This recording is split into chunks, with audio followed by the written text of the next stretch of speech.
Hello friends. Pandit Ramdhan Tiwari को परमात्मा ने बहुत धन संपत्ति दी थी, किंतु संतान के बिना उनका घर सूना था। धन धान्य से भरा पूरा घर उन्हें जंगल की तरह जान पड़ता। संतान की लालसा में उन्होंने न जाने कितने जप तप एवं विधान करवाए और अंत में उनकी ढलती उम्र में पुत्र तो नहीं किंतु एक पुत्री का जन्म अवश्य हुआ।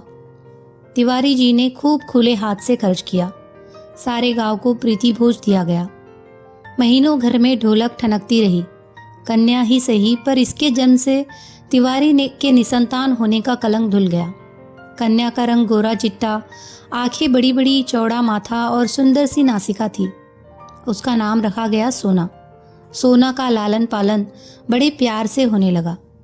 सोना के 7 साल की होने पर तिवारी जी ने घर में एक मास्टर लगाकर सोना को हिंदी पढ़वाना आरंभ किया।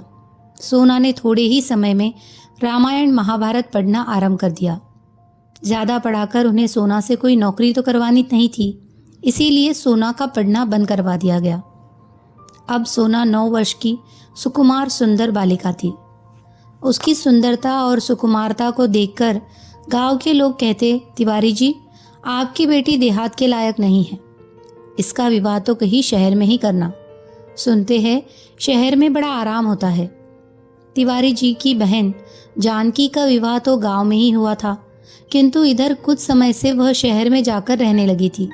जब कभी वह शहर से चौड़े किनारे की साड़ी, आधी बाह का लेस लगा जैकेट, पैरों में काले काले स्लीपर पहनकर आती तो सारे गांव की स्त्रियां दौड़ दौड़कर उसे देखने आती। जानकी के पति नारायण ने मिल में नौकरी कर ली थी। 20 रुपए माहवार मिलते थे। अब वह देहाती न था, सोलह आने शहरी बाबू बन गया था। जब कभी गांव में जाता कान में इत्र का फाहा जरूर रखता। गांव वालों को अपने जीवन से शहर का जीवन ही सुखमय और शांतिदायक मालूम होता। इन सब बातों को देखकर और सोना की सुकुमारता को देखते हुए सोना की माँ नंदो ने निश्चय कर लिया था कि मैं अपनी सोना का विवाह शहर में ही करूंगी। किंतु सोना को कुछ ज्ञान नहीं था। वह तो अपने देहाती जीवन में ही मस्त थी। वह दिन भर स्वच्छंद फिरा करती। कभी कभी वह समय पर खाना खाने आ जाती और कभी कभी खेल में खाना भी भूल जाती। सुंदर चीज़ें इकट्ठी करने और उन्हें देखने का उसे व्यसन सा था। गांव में उसे अपने जोड़ की कोई लड़की न मिलती, इसीलिए किसी लड़की से उसका अधिक मेल जोल न था। नंदो को सोना की स्वच्छंद प्रियता पसंद थी, किंतु वह सोना को दबा भी न सकती थी। नंदो को सोना की स्वच्छंद प्रियता पसंद न थी, किंतु वह सोना को दबा भी न सकती थी। जब कभी वह सोना को इसके लिए कुछ कहती तो तिवारी जी उसे आड़े हाथों लेते। कहते, लड़की है, पराए घर तो उसे जाना ही पड़ेगा। क्यों उसके पीछे पड़ी रहती हो? जितने दिन है खेल लेने दो, तुम्हारे घर जन भर थोड़े ही बनी रहेगी। लाचार नंदो चुप रह जाती। सोना ने 13वें साल में पैर रखा, किंतु तिवारी जी का ध्यान इस तरफ था ही नहीं। एक दिन नंदो ने उन्हें छेड़ा, सोना के विवाह की भी कुछ फिक्र है? तिवारी जी चौक से उठे, बोले, सोना का विवाह? अभी वह है के साल की? किंतु यह कितने दिन चल सकता था?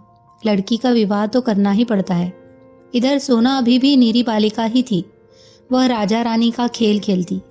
अब उसके अंग प्रत्यंग में धीरे धीरे यौवन का प्रवेश हो रहा था, किंतु सोना को इसका ज्ञान नहीं था। सोना का विवाह तय हो गया। वर की आयु 22 साल की थी। वह सुंदर, स्वस्थ एवं चरित्रवान युवक थे। वे एक प्रेस में नौकरी करते थे। 75 रुपए माहवार तनख्वाह पाते थे। घर में एक बूढ़ी माँ को छोड़कर और कोई न था। बिहार के रहने वाले थे। कुछ ही दिनों से यूपी में आए थे। पर्दे के बड़े ही पक्षपाती और पुरानी रूढ़ियों के कायल थे। नाम था विश्वमोहन। जब तिवारी जी ने विश्वमोहन एवं उनके घर को देखा तो उनकी खुशी का ठिकाना ही न रहा। विश्वमोहन बाबू पूरे साहब ही दिखते थे। उनके घर के सभी खिड़की दरवाजों पर चीखें पड़ी हुई थी। जमीन पर एक दरी बिछी हुई थी, जिसके बीच में गोल मेज थी। मेज के चारों तरफ कुर्सियां थी। सुंदर सुंदर प्यालों में मेज पर बैठकर चाय पीने का तिवारी जी के जीवन का यह पहला अनुभव था। चाय पीने के बाद तिवारी जी ने 2 गिन्नियां वरीक्षा में देकर शादी पक्की कर दी। रास्ते में नारायण ने कहा, घर में देखा कितना पर्दा है। इनकी माँ बूढ़ी हो गई है, मगर मजाल है जो कोई परछाई भी देख ले। तिवारी जी खुशी खुशी घर लौटे। घर आकर उन्होंने नंदो के सामने वर के रूप और गुण का बखान किया तो नंदो फूली न समाई। वह जैसा घर और वर अपनी पुत्री के लिए चाहती थी वैसा ही उसे मिल गया। इसके लिए उन्होंने परमात्मा को धन्यवाद दिया और नारायण को मन से आशीर्वाद दिया। सोना ने जब सुना कि उसका विवाह हो रहा है तब वह दौड़कर आई। उसने माँ से पूछा, माँ, विवाह कैसा होता है और क्यों होता है? माँ समझ ही न सकी कि पुत्री को क्या उत्तर दे, किंतु चतुर जानकी ने बात बना ली। वह बोली, विवाह हो जाने पर अच्छे अच्छे गहने कपड़े मिलते हैं, इसीलिए विवाह होता है। सास के घर जाना पड़ता है। सो तो मैं पहले से ही जानती थी बुआ जी कि विवाह होने पर सास के घर जाना पड़ता है। मैं कह देती हूँ कि मैं कहीं नहीं जाऊंगी, विवाह चाहे करो या ना करो, कहती हुई सोना खेलने चली गई। नंदो बोली, जानकी दीदी, तुम लोगों की कृपा से मेरी सोना सुखी रहे। जैसे उसका नाम सोना है वैसे ही उसके जीवन में सोना बरसते रहे। सोना का विवाह हो गया। रामधन तिवारी की लड़की का विवाह गांव के अन्य विवाहों से अलग था। उसमें सभी सामान शहर के लोगों के अनुरूप था। विदा के समय बेटी के रुदन को देखकर माता पिता बेबल हो उठे। विदा के बाद पुत्री के विछोह के साथ साथ तिवारी को जो आत्मसंतोष भी था कि उनकी पुत्री अच्छे घर में ब्याही गई है, सुख से रहेगी। सोना ससुराल पहुंची। रास्ते भर तो जैसे तैसे आई, किंतु यहाँ आकर एक कोठरी में बंद कर दी गई और बाहर की साफ हवा दुर्लभ हो गई तो उसे ससुराल का जीवन बड़ा कष्टकर मालूम हुआ। 4-6 दिन में ही वह मुरझा गई। एक दिन विश्वमोहन ऑफिस चले गए थे। सास सो रही थी। सोना आंगन के दरवाजे तक चली आई। चिक को हटाकर जरा बाहर झांका। यहाँ देहात की सुंदरता तो न थी, किंतु साफ हवा तो थी ही। उसी समय एक बुढ़िया वहां से निकली। सोना को उसने चिक के पास देख लिया। उसने आकर उसकी सास से शिकायत की, विष्णु की अम्मा, तुम्हारी बहू के लक्षण अच्छे नहीं हैं। सोना को समझ में नहीं आया कि उसे किस काम के लिए डांट पड़ रही है। चिक के पास जाकर उसने कौन सा अपराध कर दिया। इस बीच सोना को लेने तिवारी जी आ गए। उसने मन ही मन निश्चय किया कि वह वापस नहीं आएगी, लेकिन शहर वाले बहू को मैके में ज्यादा दिन रहने नहीं देते। विश्वमोहन 15 दिन बाद ही सोना को लेने आ गए। वे जब आ रहे थे तो उन्हें सोना रास्ते में ही पेड़ पर चढ़ी मिली। उसके साथ और भी बहुत से लड़के लड़कियां थे। सोना का सिर खुला था। सोना को विश्वमोहन ने देखा, किंतु वह उन्हें न देख पाई। पत्नी के रंग ढंग उन्हें न सुहाए और उन्होंने निश्चय किया कि अब वे अपनी पत्नी को यहाँ न भेजेंगे। सोना फिर ससुराल आई। सास ने गृहस्थी का सारा भार सोना पर डालकर गृहस्थी से छुट्टी ले ली। सोना ने कभी घर का काम न किया था। अंततः उसे बहुत कठिनाई हुई। धीरे धीरे उसे काम का अभ्यास हो गया। घर में रात दिन बंद रहने की आदत न थी।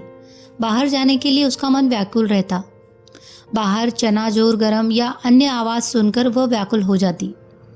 अपना यह जीवन उसे कैद खाने के समान लगता। सोना बहुत दिनों तक अपने आप को रोक न सकी।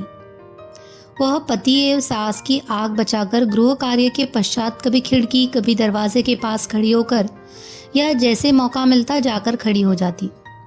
बाहर का दृश्य, हरे भरे पेड़ पत्तियां देखकर उसे कुछ शांति मिलती। मोहल्ले वालों से यह बात सहन न हुई। कल की आई हुई बड़े घर की बहू सदा खिड़की दरवाजों से लगी रहे। पुराने विचार वाले पर्दे के पक्षपातियों को सोना की हर बात में बुराई नजर आने लगी। इसी बीच किसी काम से सोना की सास को कुछ दिनों के लिए गांव जाना पड़ा।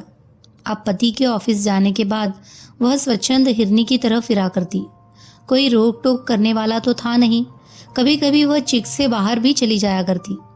आसपास की कई औरतों से उसकी जान पहचान भी हो गई। वे लोग सोना के घर आने जाने लगी।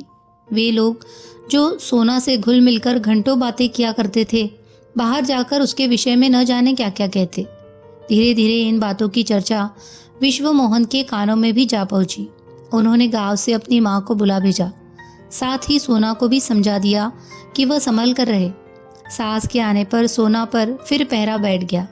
सोना का मन जरा सा मौका पाते ही साफ हवा के लिए मचल उठता और वह अपने को रोक न पाती। सख्त पर्दे में रह पाना उसके लिए कठिन हो गया। एक दिन विश्वमोहन को शहर से बाहर किसी काम से जाना पड़ा। सास खाना खाने के बाद लेट गई। सोना ने गृहस्थी का काम समाप्त करने के बाद कपड़े बदले और एक पुस्तक पढ़ने बैठ गई। पुस्तक कई बार पढ़ी हुई थी, इसीलिए उसका मन उस पुस्तक में नहीं लग रहा था। उसी समय ठेले वाले ने आवाज़ दी, हर माल मिलेगा, 2 पैसा। किताब फेंककर सोना दरवाजे की तरफ दौड़ी। ठेले वाला दूर निकल गया था। निराश होकर वापस लौटने ही वाली थी कि पड़ोस में रहने वाले बनिए का लड़का फैजू दौड़ता हुआ आया और बोला, भौजी सुई धागा हो तो ज़रा मेरे कुर्ते का बटन टाक दो, मैं कुश्ती देखने जाता हूँ। सोना ने पूछा, कुश्ती देखने जाते हो कि लड़ने? फैजू ने मुस्कुराकर कहा, दोनों काम करने भौजी, पहले बटन तो टाक दो, नहीं तो देर हो जाएगी। सोना सुई धागा लाकर बटन टाकने लगी। फैजू वही फर्श पर सोना से ज़रा दूर हटकर बैठ गया। गाड़ी 3 घंटे लेट थी। विश्वमोहन ने सोचा, यहाँ बैठे बैठे क्या करेंगे, चले तब तक घर में बैठकर आराम करेंगे। सामान स्टेशन पर ही छोड़कर स्टेशन मास्टर की साइकिल लेकर विश्वमोहन घर पहुंचे। बैठक में फौजू को बैठा देखकर उनके तन बदन में आग लग गई।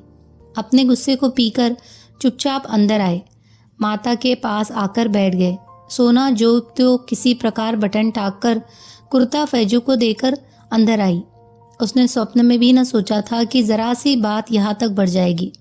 पति का चेहरा देखकर वह सहम गई। उसने डरते डरते पति से पूछा, कैसे लौट आए? विश्वमोहन ने रुखाई से उत्तर दिया, गाड़ी लेट है। सोना ने फिर पूछा, आप कब जाओगे? विश्वमोहन ने तीव्र दृष्टि पत्नी पर डाली और कठोर स्वर में बोले, गाड़ी 3 घंटे बाद आएगी, तब चला जाऊंगा। सोना के आग्रह करने पर विश्वमोहन अपने कमरे में गए। कुर्सी पर बैठकर एक पुस्तक के पन्ने पलटने लगे। पढ़ने के नाम पर कदाचित वे एक अक्षर भी नहीं पढ़ पाए। अपनी अंतर्वेदना को चुपचाप लहू के घूंट की तरह पी रहे थे। सोना का आचरण उन्हें पीड़ा पहुंचा रहा था। पति की आंतरिक वेदना उससे छिपी नहीं थी। उसने अपना सिर विश्वमोहन के पैरों पर रख दिया। बोली, इस बार मुझे माफ कर दो। अब तुम जो कहोगे मैं वही करूंगी, मुझसे नाराज न हो। विश्वमोहन के पैरों पर जैसे किसी ने जलती हुई आग धर दी हो। तिरस्कार के स्वर में वे बोले, ये बात आज क्या तुम पहली बार कह रही हो? यह मौखिक प्रतिज्ञा है, हार्दिक नहीं। अब तुम्हारे इस आचरण के कारण मैं शहर में सिर उठाने के काबिल नहीं रहा। जो जी में आता है करती हो। भला यह शोधा तुम्हारे पास बटन टकवाने क्यों आया? तुम इनकार न कर सकती थी। सोना ने भय कातर दृष्टि से पति की ओर देखते हुए कहा, जरा सा तो काम था, पड़ोसी धर्म के नाते मैंने सोचा कि कर देना चाहिए। इसी प्रकार जरा जरा सी बातों से बड़ी बड़ी बातें हो जाया करती है। निभाया करो पड़ोसी धर्म, मगर मेरी इज्जत का ख्याल मत करना। कहते हुए विश्वमोहन बाहर चले गए। आहत अपमान से सोना तड़प उठी। बाह कटे वृक्ष की भांति खाट पर गिर पड़ी और खूब रोई। रो लेने के बाद उसका जी हल्का हुआ। उसे अपने गांव का स्वच्छंद जीवन याद आने लगा।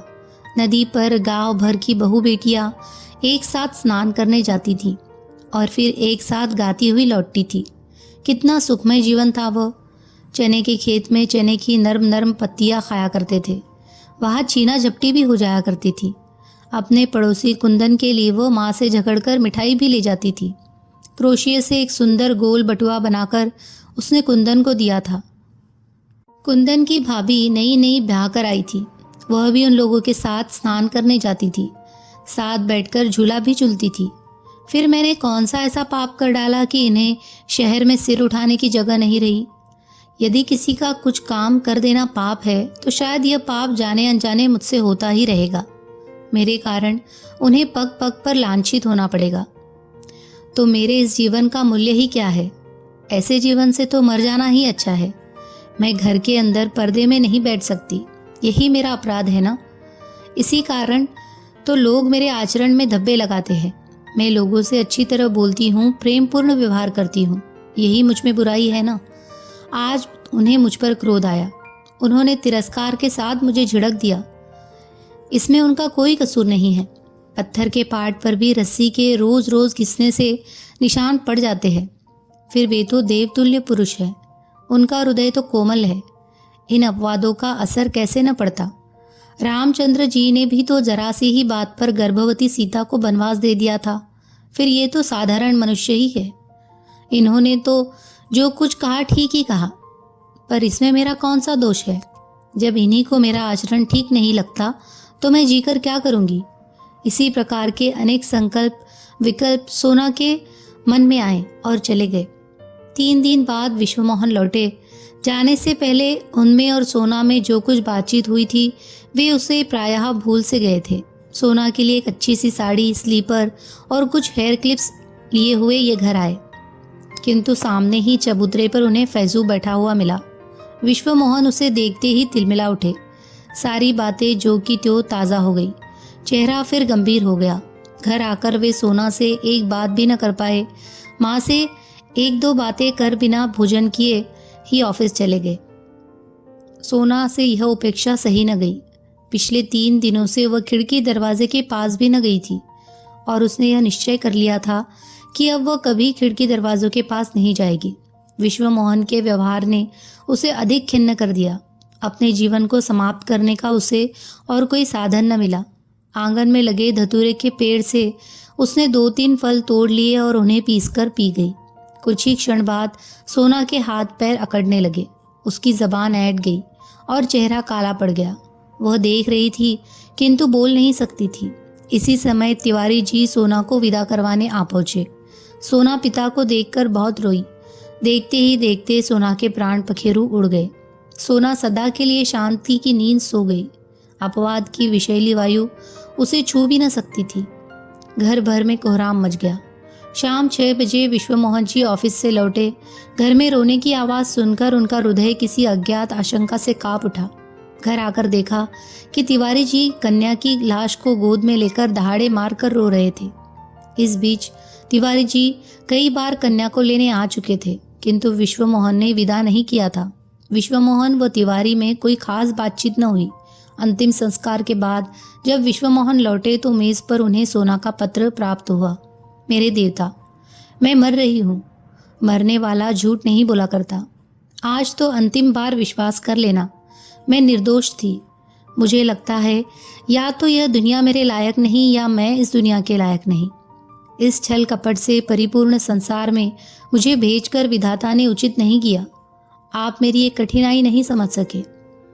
एक वातावरण से दूसरे वातावरण में पहुंचकर मैं अपने को शीघ्र ही अनुकूल नहीं बना पाई।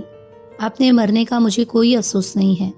दुख है तो केवल इस बात का कि मैं आपको सुखी न कर सकी। अभागिनी सोना। आप सुन रहे थे सुभद्रा कुमारी चौहान की कहानी ग्रामीणा। कहानी अगर आपको अच्छी लगी हो और हमारी चैनल की स्टोरीज अगर आपको पसंद आ रही हो तो हमारे चैनल को सब्सक्राइब कीजिए, लाइक कीजिए, शेयर कीजिए और कमेंट कीजिए। धन्यवाद।